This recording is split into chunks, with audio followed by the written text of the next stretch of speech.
तो हेलो मेरे प्यारे दोस्तों, मैं आप लोग के लिए कक्षा 7 के लिए वो भी विषय गणित का वो भी 2025-26 के लिए वार्षिक परीक्षा का पेपर लेके आ चुका हूं। तो अगर आप लोग हमारे चैनल पर पहली बार आए हैं तो चैनल को सब्सक्राइब करके वीडियो को लाइक कर लीजिएगा और अपने दोस्तों तक शेयर करना मत भूलिएगा।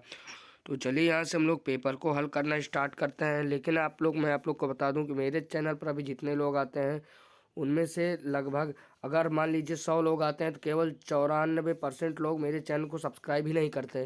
तो अगर आप लोग उन्हीं 94% लोगों में आते हैं जो लोग मेरे चैनल को सब्सक्राइब नहीं करते हैं, तो आप लोग प्लीज़ मेरे वीडियो को लाइक कर चैनल को सब्सक्राइब जरूर करिए।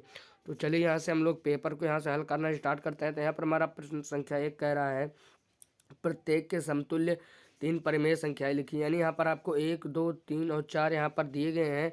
इसी के समान यहाँ पर आप लोग को इसका यहाँ पर आप लोग को परिमेय संख्या निकालना है। तो आप लोग को मैं बता देता हूँ। तो जैसे मान लीजिए हमारा पहला है, ये पहला है हमारा 2/5। तो 2/5 में यहाँ पर आप लोग 2 से गुणा करिए, 2/2 से। तो यहाँ पर हमारा पहला निकला है 2 दूनी 4 और 5 दूनी 10। इसी प्रकार से यहाँ से आप लोग फिर 3 से गुणा करिए, फिर यहाँ से आप लोग 3 से, फिर इसी प्रकार से यहाँ से आप लोग यहाँ पर आगे बढ़ के यहाँ पर आप लोग 3 से गुणा करिए।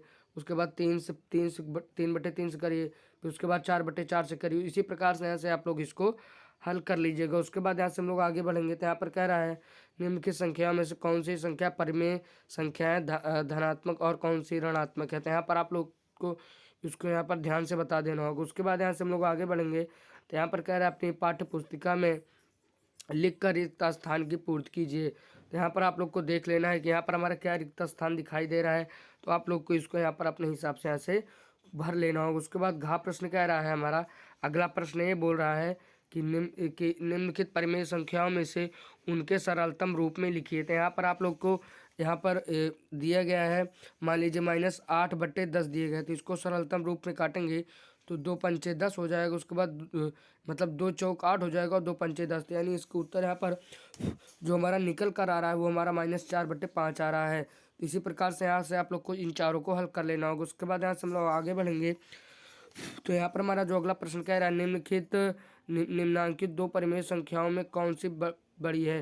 तो यहाँ पर आप लोग को इनमें से यहाँ पर लगभग आपको 3 दिया गया है। 3 में से यहाँ पर आप लोग को बताना होगा कि इनमें से हमारा कौन सी संख्याएं बड़ी होंगी। उसके बाद यहाँ से हम लोग दूसरे प्रश्न पर आ जाएंगे। तो दूसरा प्रश्न कह रहा है, का प्रश्न -2/3 की घात 5। यहाँ पर आप लोग को -2/3 करके यहाँ पर आपको 5 का गुणा 5 बार इसको लिखकर गुणा करना होगा। उसके बाद यहाँ से हम लोग आगे बढ़ेंगे। तो यहाँ पर खा प्रश्न कह रहा है, हमारा जो खा प्रश्न कह रहा है 2 की घात 7 का मान है। तो यहाँ पर आप लोग को 2 की घात 7 इस प्रकार लिखना है। उसके बाद 2 इसी प्रकार से यहाँ पर आप लोग को 7 बार गुणा करके यहाँ पर बताना होगा। उसके बाद घा प्रश्न कह रहा है 15 की घात 0 का मान, तो यहाँ पर 1 होगा। उसके बाद घा प्रश्न हल कर रहे हैं। उसके बाद अंगा प्रश्न यहाँ पर आप लोग को हल कर रहे हैं। उसके बाद तीसरा प्रश्न यहाँ पर कह रहा है 1024 और 1089 का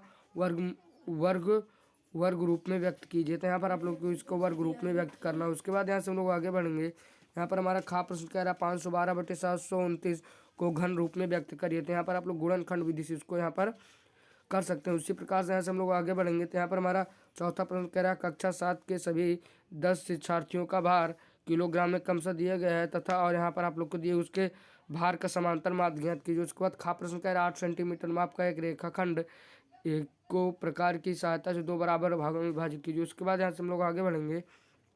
पांचवा प्रश्न कह रहा है, निम्नांकित समीकरण को हल कीजिए। तो यहाँ पर आप लोग को कुछ समीकरण दिए गए, यहाँ पर आप लोग को इसको हल कर लेना होगा। उसके बाद यहाँ से हम लोग आगे बढ़ेंगे। तो यहाँ पर हमारा सातवां प्रश्न कह रहा है, रुपये 800 का 5% वार्षिक दर के ब्याज से 2 वर्ष का चक्रवृद्धि मिश्र धन यहाँ पर आप लोग को बताना होगा। उसके बाद यहाँ से हम लोग आगे बढ़ेंगे। तो सातवां प्रश्न कह रहा है, सब संख्या की सहायता से निम्नांकित को हल कीजिए। उसके बाद यदि a+1/a बराबर 5 तो a² + 1/a² का मान ज्ञात कीजिए। उसके बाद यहाँ से हम लोग आगे बढ़ेंगे। यहाँ पर हमारा आठवां प्रश्न कह रहा है, निशा के विद्यालय में खेल के मैदान की लंबाई 60 मीटर और चौड़ाई 50 मीटर है, तो खेल के मैदान का क्षेत्रफल AR में बताइए। उसके बाद यहाँ से नौवां प्रश्न कह रहा है, 60 मजदूर एक कमरा को 7 दिन बना सकते हैं, 21 मजदूर उसे कितने दिन में बना सकते हैं। उसके बाद 10वां प्रश्न आखिरी प्रश्न हमारा कह रहा है कि त्रिभुज ABC में कोण ABC समकोण है, यदि AB बराबर 7 तो BC बराबर 24 सेंटीमीटर, तो C क्या होगा। तो यहाँ पर आप लोग को पाइथागोरस थ्योरम लगा के निकाल लेना होगा। उसके बाद यहाँ से हम लोग 14वें यानी आखिरी प्रश्न पर आएंगे। तो कह रहा है पटरियों प्रकार की सहायता से 60 अंश का कोण बनाकर उसकी रचना कीजिए। तो हम लोगों ने यहाँ पर अपना सभी प्रश्न हल कर लिया है। तो अगर आप आशा करता हूँ कि आप लोग को अगर चैनल पसंद आया तो चैनल को यहाँ पर आप लोग सब्सक्राइब करिए और वीडियो को लाइक करिए और अपने दोस्तों तक इसे शेयर जरूर से कर दीजिएगा। और मैं आप लोग को बता दूँ कि ये पेपर आपकी परीक्षा में 100% आएगा। तो आप लोग इसे चैनल को सब्सक्राइब करिए, वीडियो को लाइक करिए। तो चलिए मैं मिलूंगा एक और वीडियो में, तब तक जय हिंद, वंदे मातरम।